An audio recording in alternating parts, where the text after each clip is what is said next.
அறிவு திறனால் சாதிக்கும் மிதுன ராசி அன்பர்கள், உங்களுக்கான இந்த ஆண்டிற்கான ராசி பலன் 2026ஆம் ஆண்டு மிதுன ராசி அன்பர்களுக்கு குறிப்பாக ஆண்டின் முதல் பாதியில் உங்கள் ராசியிலேயே குரு பகவான் சஞ்சரிப்பதும், பின்னர் ஆண்டின் நடுப்பகுதியில் மே 2026 இரண்டாம் இடமான தனஸ்தானத்திற்கு மாறுவதும் ஒரு திருப்பு முனையாக அமையும்.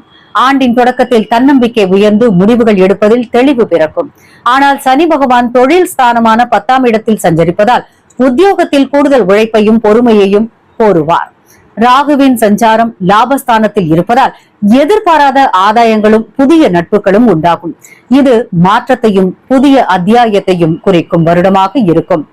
நட்சத்திரங்களுக்கான பலன்களை தற்போது பார்க்கலாம். மிருகசீரிடம் 3, 4ஆம் பாதம். இந்த நட்சத்திர அன்பர்களுக்கு குருவின் சஞ்சாரத்தால் தைரியம் மற்றும் தன்னம்பிக்கை அதிகரிக்கும். புதிய முயற்சிகளை துணிச்சலுடன் மேற்கொள்வீர்கள்.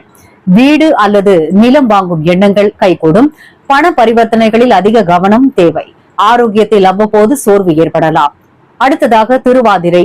ராகுவின் ஆதிக்கத்தில் பிறந்த திருவாதிரை நட்சத்திரக்காரர்களுக்கு புதிய சிந்தனைகள் மற்றும் சவாலான